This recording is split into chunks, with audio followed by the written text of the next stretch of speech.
Crescent Moon Club, in association with ABT, presents Omnibus Unlimited, a roundtable discussion of provocative subjects which must be addressed today, forging a new way of thinking for the 21st century as we revise science, medicine, and history. Hello again, everyone.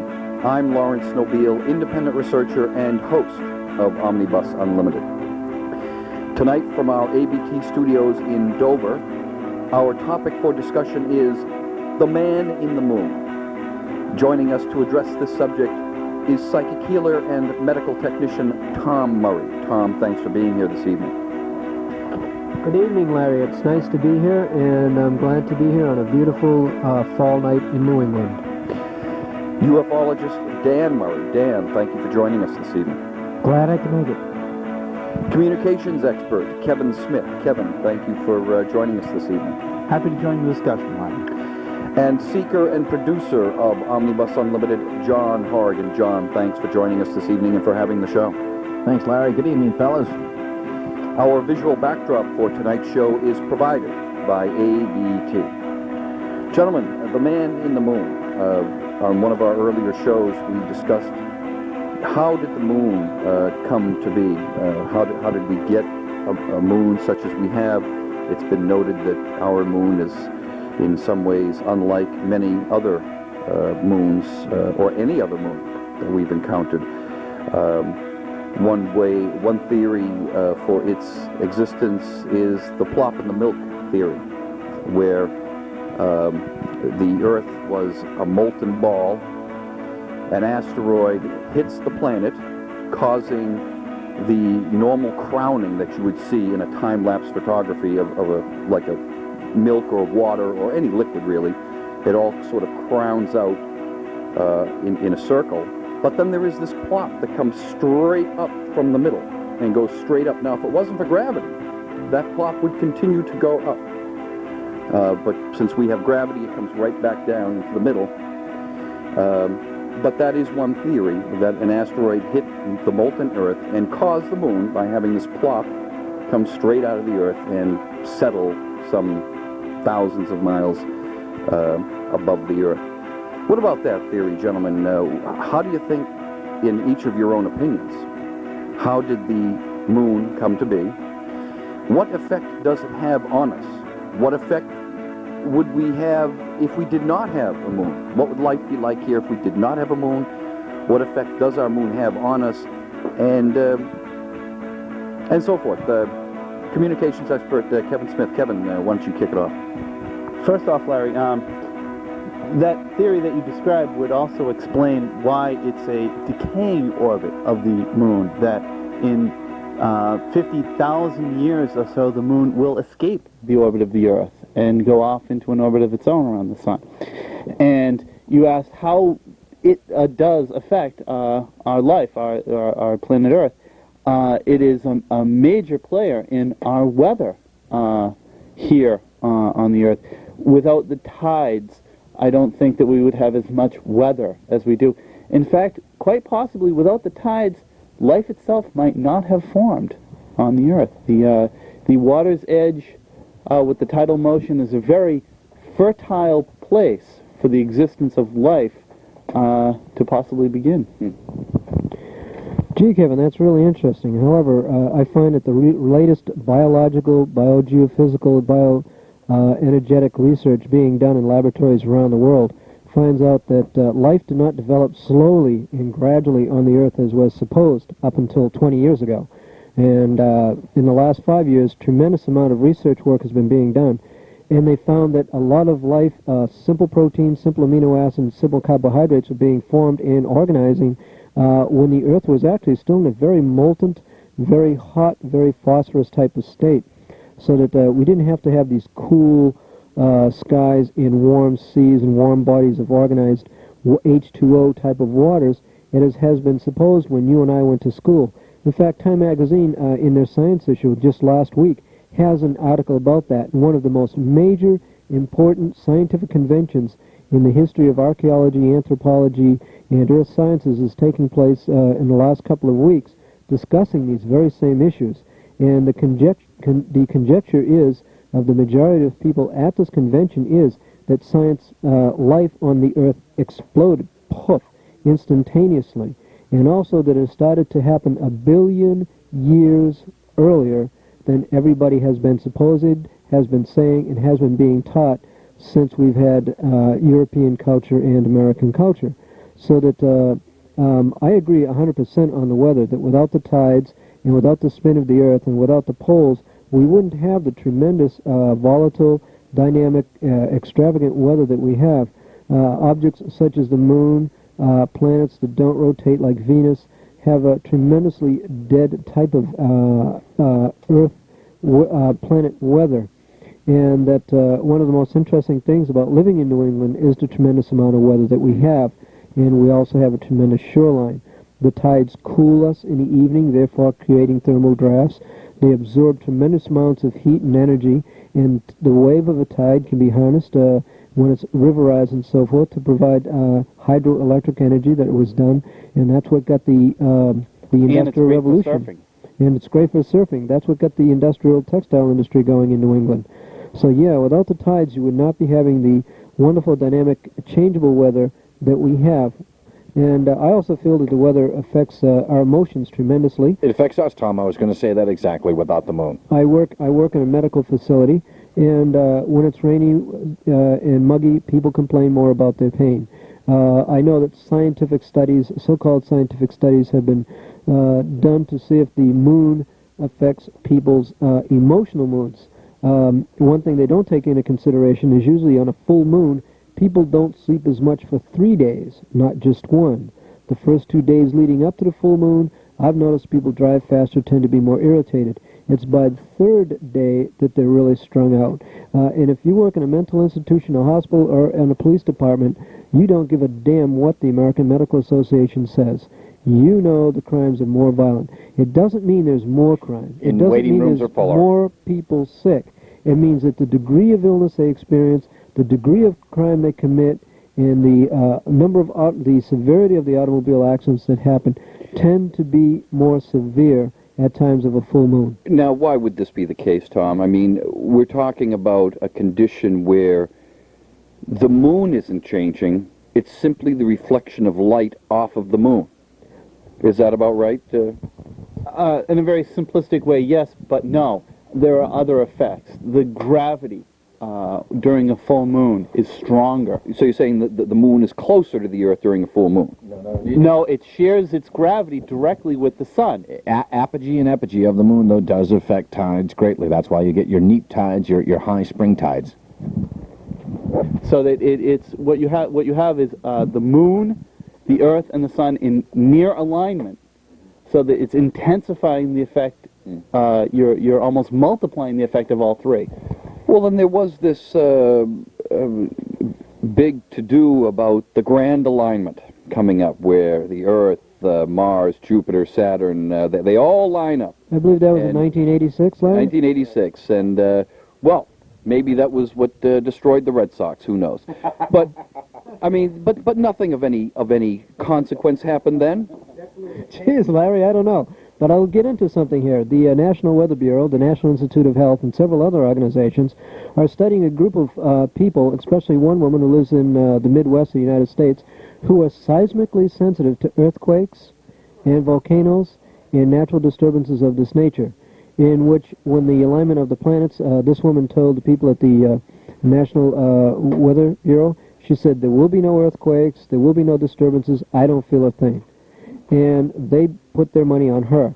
This woman has been right about 90% of the time on predicting earthquakes and volcanoes, and she feels them in different areas. If her ears pop, that's one situation. If she gets a headache, that's another situation. Just recently, within several years ago, she had this tremendous stomach pain. She said it felt like labor pains. While she was giving a lecture before a group of psychics and paranormal investigators. And so she was rushed to the hospital. They found that there was nothing wrong with her. 2 days later, there was a tremendous earthquake. I think it was in Peru. I forget. But she knows that when certain areas have certain levels of intensity over the years, she can tell you anything above 5 on the Richter scale what the severity of the earthquake will be. She predicted the popping of Mount St. Helens 2 days before it happened, within 24 minutes of the time it blew. I would like to interject here. First of all, as far as the theory of development of the moon, Larry mentions that the milk effect. Okay, we see in Baja California, that's supposedly where the basin of the asteroid hits. I'm not too sure on that. On a very young Earth, we now find out in the past few months that dinosaurs didn't die over a period of 1,000 years. They died over a period of a few weeks. That has been suppressed. That they have made these finds by pulling up chunks of ice at the polar regions. My question is, number one, is this moon the one that Larry describes, the droplet out of a crown? Number one. Number two, could our Earth support more than one moon in its orbit, like a Jupiter or a Saturn? And what would be the effects of that? And do we have any other moons that we're not aware of? Ufologist Dan Murray, Dan, any thoughts about what we've been talking about? It's a full plate, and there's a lot to think about. But where did our moon come from? Did it come from somewhere other than our planet? Did it come from our planet? Do we have any other moons that we're not aware of? And was it inhabited? Well, I just want to say that unlike my fellow scientists at Harvard and MIT and the others who have the answers to all the problems in the universe, none of which are correct, I don't know. I am actually going to tell the human race the truth. I don't know where the moon came from, but I do know it's changed its orbit around the Earth several times. And when I say that, I'm talking as recently as the Exodus in the Bible period, and even more recently than that, hold on, I get it here. Now, are we talking about a minuscule change here, of something that no one would ever notice, or are we talking about a significant change that you or I, as lay people, could recognize just by going outside? Well, it changed the entire seasons of the planet. The last time was in the 8th century. The time previous to that, recorded by the Greeks, was during the time of the Exodus. And it was, written up in mythology several times. But that's what changed the Earth's calendar, because how the moon would affect the Earth was it would change its axis, change its rotation, exchange its we were talking about Atlantis many shows ago and how it's now underwater. Well, when the moon shifted, this could have been one of the occurrences that caused it to go underwater. We do know there's a lot of things. To give the people out there an example, the tallest mountain in the world, where is it? And most people say the Himalayas. I mean, on the planet Earth. And no, it is not in the Himalayas. It's in the Pacific Ocean. The largest mountain on the Earth is underwater. In fact, it makes the Himalayas look like a tiny little thing. So there is very little that we know about this planet. So for me to say where the moon came from, I don't know. But I want to tell you what the moon is. It is a graveyard. And it is a reminder to the Earth of Homo ignoramus, as I like to call us, of what's going to happen to us if we don't start paying attention to what's going on in the universe around us, because those impacts are, well, let's take a look. I got it written down here. Hold on. Got a nice little book here. Dan, while you're looking that up. No, I got it right here. Okay, we have 20,000 feet high crests on the moon of impacts. Things that make the mountains and some of the bombardments and meteorites on the moon are so big that the largest snow crater produced by the impact of a body that fell on Earth is in Arizona. It is 4/5 of a mile in diameter.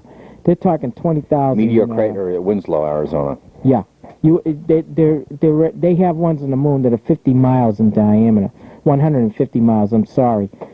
Clavius, which is near the south pole of the moon that we know about, and they have some that they can't even see the bottoms of them. So this is an example of what a hit can do on a body when it comes through very large, and we're close to being hit soon.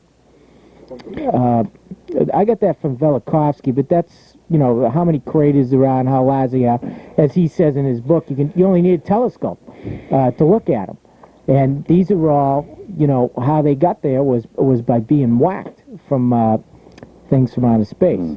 Now, is there another moon? None that I can see. Was there one at any other time? Not that I'm aware of right now. And do you think this Earth could support a bilunar scenario? Well, I think it could, but whether we could survive it, and of course it would have to be the size of it. How the moon shifted its orbit was, believe it or not, because of a shift in Mars' axis, which pulled us and everything else around it out of whack.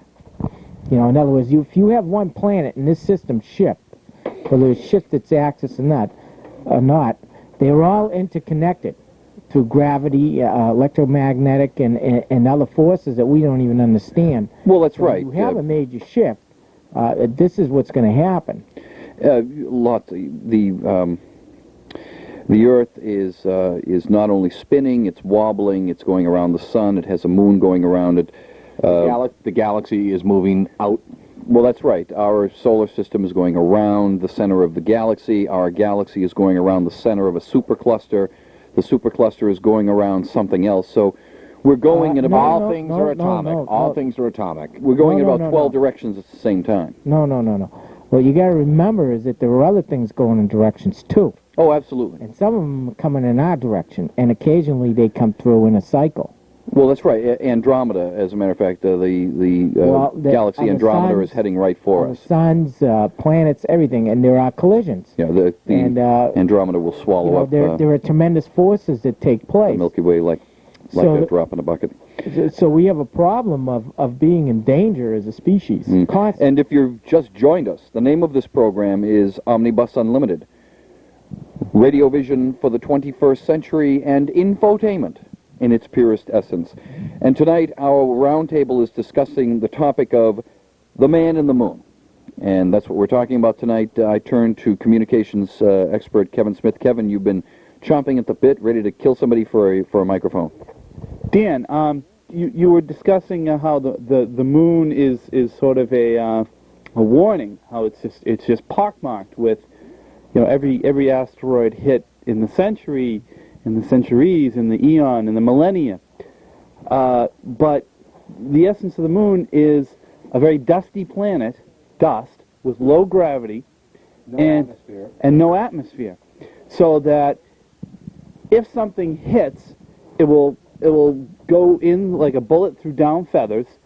It will, because of the low gravity, splash material way up in the sky, which eventually falls very far out from the origin and in high accumulation.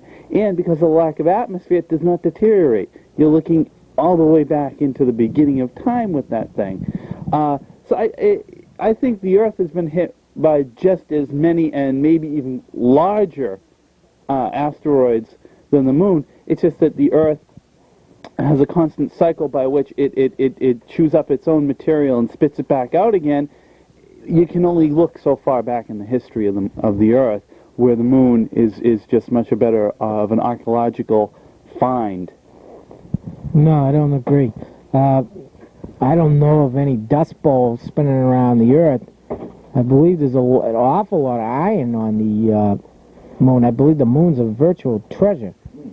And I think it's solid. Whether it's molten at the core, to tell you the truth, our brilliant scientists that run this planet don't know if the Earth is molten at the core. That's a theory. But they have registered moonquakes. Ever so slight, they have registered them.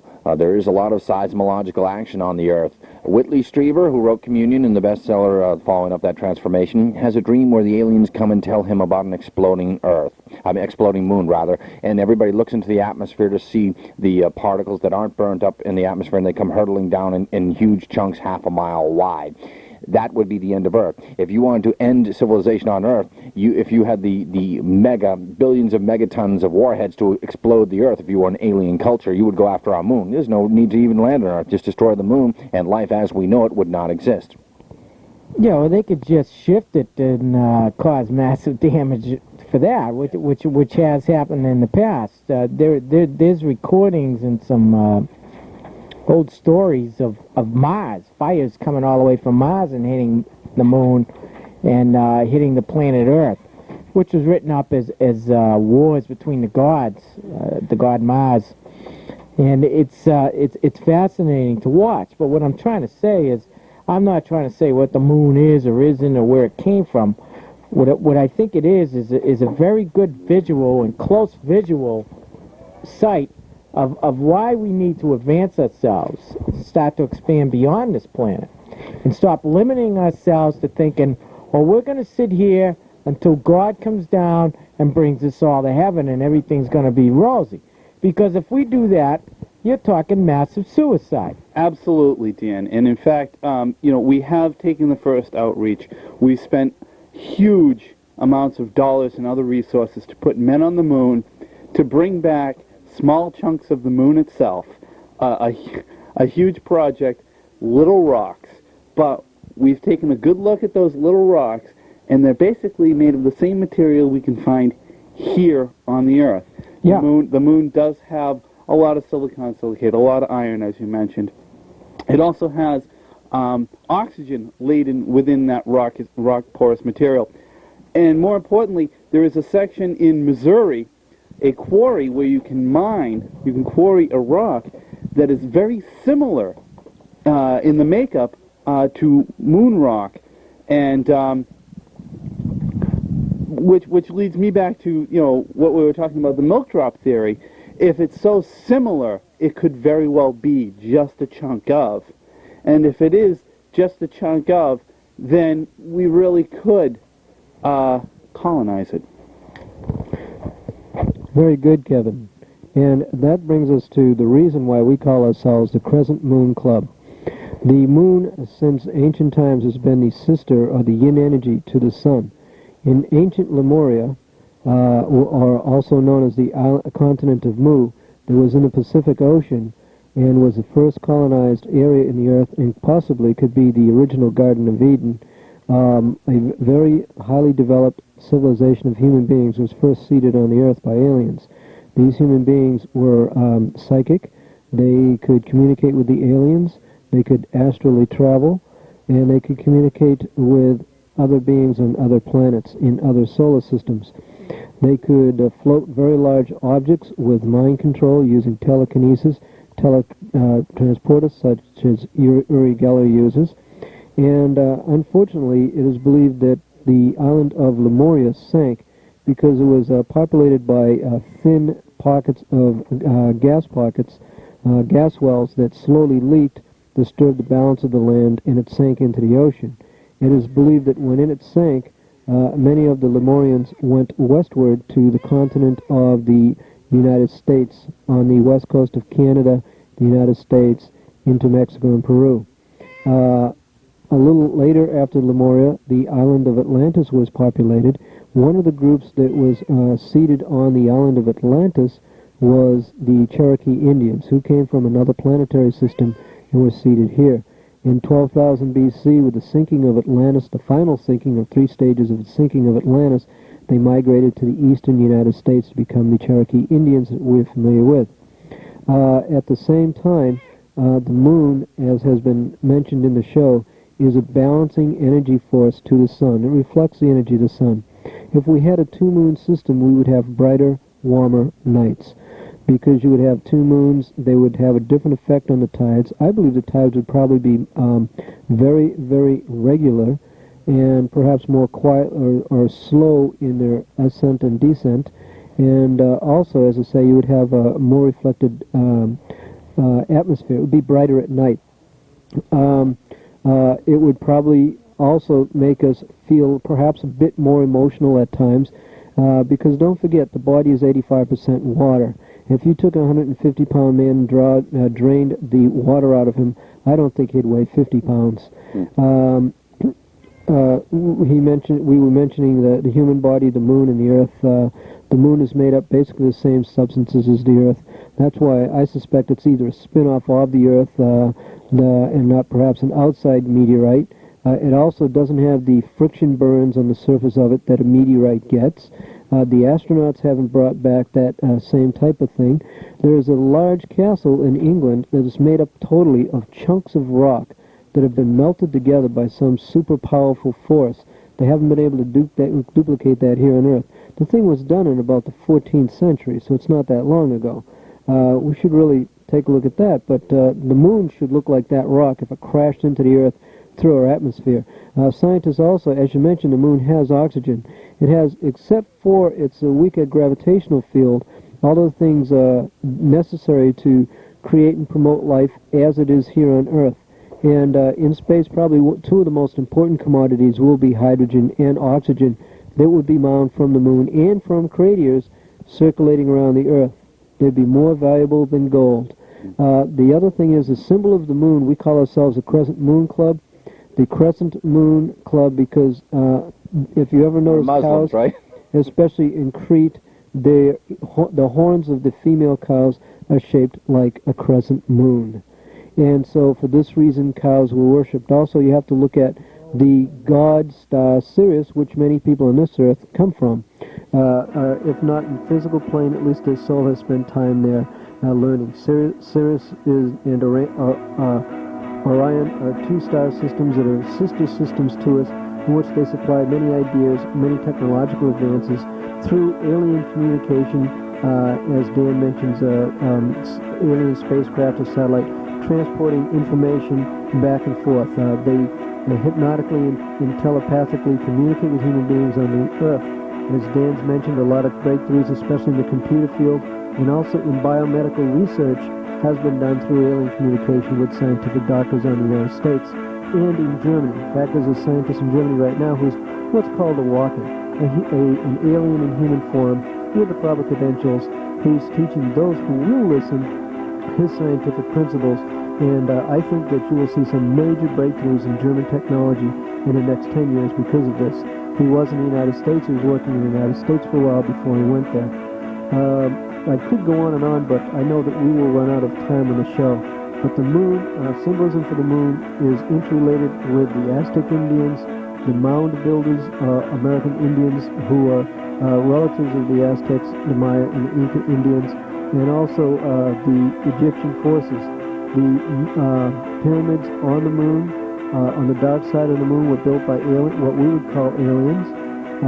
It's also a lunar landing station, and it's been a way of telepathically bouncing energy into space to communicate with what we sometimes, if you have a religious mind, would say to communicate with God, with saints, with Jesus, and other beings.